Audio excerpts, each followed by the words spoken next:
बात उन दिनों की है जब मैं कॉलेज का स्टूडेंट था। अब अपने कॉलेज की ओर से हम सभी कैंप के लिए एक जंगल में गए थे। हल्की ठंड थी, अतः रात में हम सब ने कैंप फायर के साथ डांस करने, गाने आदि का प्रोग्राम तय किया। मुझे और सभी साथियों को कैंप फायर के लिए लकड़ियां इकट्ठी करने का भार सौंपा गया। मैं निकला तो सबके साथ ही था, लेकिन जंगल के प्राकृतिक सौंदर्य में भटकता हुआ अकेला बहुत दूर निकल गया। अचानक आसमान बादलों से भर गया और गरज के साथ बारिश होने लगी। बादलों के लगातार गरजने से मैं पेड़ के नीचे खड़ा रहना मुनासिब न समझ आसपास किसी घर की तलाश में एक दिशा में भागने लगा। मुझे कुछ ही दूरी पर एक लाल ईंटों से बनी शानदार बिल्डिंग नजर आई। बिल्डिंग रोशनी से पूरी नहाई हुई थी। इसमें ढेर सारे लोग थे, ऐसा दूर से ही लग रहा था। मैं तेजी से भागते हुए उस बिल्डिंग में जा घुसा और सामने आती हुई एक खूबसूरत नर्स से टकराते टकराते बचा। नर्स ने मुझे घूर कर देखते हुए कहा, बहुत अधिक भीग गए हो, सर्दी लग जाएगी। इधर बाईं ओर एक स्टोर रूम है, वहाँ जाकर जो भी मिले उससे कहना सिस्टर जूलिया ने दूसरे सूखे और साफ कपड़े मुझे देने को कहा है, वो तुम्हें कपड़े दे देगा। मैं हका बका मुंह फाड़े सिस्टर जूलिया को देखा रहा। मुझे एकदम से यह समझ नहीं आया कि मैं क्या करूं। मेरी स्थिति देखकर सिस्टर जूलिया खिलखिलाकर हंस पड़ी और बोली, पहले तो तुम अपना मुंह बंद करो, वरना मुंह में मच्छर घुस जाएंगे, और अब जाकर वैसा ही करो जैसा मैंने कहा है। मैं हल्के से हाँ में सर हिला सिस्टर की बताई दिशा में जाने को मुड़ गया। अभी कुछ 10 कदम ही चला होगा कि मेरे कंधे पर किसी ने हाथ रखा। मैं चाहकर पीछे मुड़ा और अपने सामने आर्मी की वर्दी में एक युवक खड़ा मुस्कुराया पाया। मेरे चेहरे पर आश्चर्य का बादल अपना घर बना चुका था, जिसे देखते ही उस युवक को हंसी आ गई। उसने धीमे किंतु दृढ़ स्वर में कहा, मैं कैप्टन विनोद हूँ और यह हमारे देश की आर्मी का हॉस्पिटल है। कैप्टन विनोद की बातों ने मुझे आश्वस्त किया। मैं अब धीरे धीरे सामान्य हो गया और मैंने कैप्टन विनोद से सिस्टर जूलिया की कही बातें बताई। सुनकर कैप्टन विनोद के चेहरे पर रहस्यमय मुस्कान फैल गई और वे बोले, तो सिस्टर जूलिया से भी मिल चुके? मतलब जी क्या मतलब है आका? कुछ नहीं, चलो मैं तुम्हें सूखे कपड़े देता हूँ, चेंज कर लो, नहीं तो सच में सर्दी लग जाएगी। और मैं कैप्टन विनोद के पीछे पीछे एक बड़े से कमरे में पहुंच गया। कमरे के चारों ओर हरे रंग के पर्दे लगे हुए थे। एक ओर एक बड़ा सा बेड पड़ा हुआ था और उसके सामने एक सोफा था। बीच में टेबल था जिस पर 2 ग्लास, एक बड़ी बोतल लॉन्ड्री की थी और 1 या 2 पत्रिकाएं पड़ी हुई थी। कमरे में एक कोने में एक बड़ी सी अलमारी थी, जिसमें से कैप्टन विनोद ने एक आसमानी रंग का कुर्ता पैजामा निकाल कर मुझे दिया और कमरे में लगे बाथरूम की ओर इशारा किया। मैं बाथरूम से कपड़े चेंज कर जैसे ही निकला, मेरी नजर बाथरूम की एक दीवार पर पड़ी।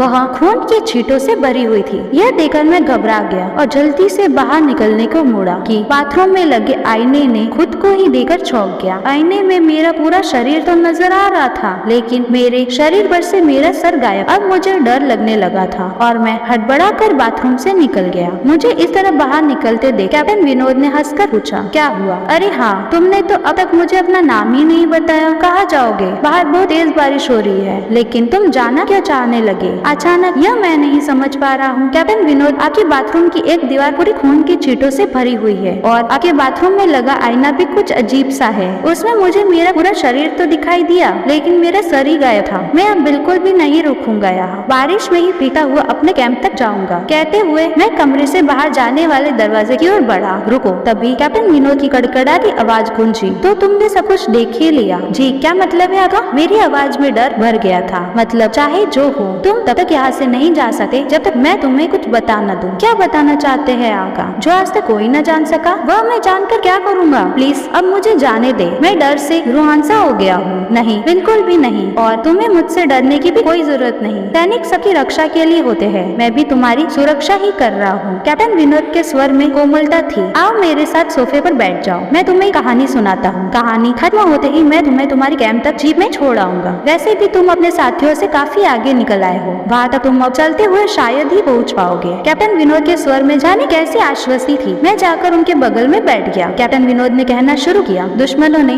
धोखे से हमारे अस्पताल को अपना निशाना बनाया। दुश्मन देश के 2 सैनिक हमारे सैनिक के वेश में एक हमारे ही घायल सैनिक को लेकर आए। वो घायल था और हमारे देश की सेना ने उसे बहुत ढूंढा, लेकिन नहीं मिला था। शायद साजिश के तहत उसे घायल होते ही घुसपैठियों ने कहीं छुपा दिया था। अचानक अपने खोए सैनिक को अपने हॉस्पिटल में पाकर सभी खुश हो गए और बिना अधिक पड़ताल किए हॉस्पिटल के गेस्ट रूम में घायल को लेकर आने वाले छद्मशेषधारियों को ठहराने की इजाजत दे दी गई। अभी उस सैनिक का इलाज चल रहा था कि जोरों का ब्लास्ट हुआ और पूरा हॉस्पिटल एक पल में खंडहर में तब्दील हो गया। लेकिन हॉस्पिटल तो अपनी शानदार स्थिति में खड़ा है। मेरी बातों को अनसुना कर कैप्टन विनोद ने अपनी बात जारी रखी। कोई नहीं बचा उस ब्लास्ट में। दीवार पर पड़े खून की छींटे भी उसी ब्लास्ट में मारे गए हॉस्पिटल के कर्मचारी थे। हाँ, पर यह हॉस्पिटल तो मुझे खंडहर नहीं दिखा। जवाब में कैप्टन कैप्टन विनोद के चेहरे पर रहस्यमयी मुस्कान फैल गई और उनका चेहरा अजीब से भाव से भर गया। मैं उनके चेहरे को देखकर अंदर से दहल गया। फिर भी मैंने हिम्मत से पूछा, आप उस ब्लास्ट से भाग कैसे गए? सुनते ही कैप्टन विनोद ठहाका लगाकर हंस पड़े और मुझ पर एक भरपूर नजर डालते हुए कहा, ये कहानी आज से मात्र 10 वर्ष पहले की है और मैं तो आज से 50 वर्ष पहले ही मर चुका हूँ। इसके आगे उन्होंने क्या कहा मुझे कुछ नहीं मालूम।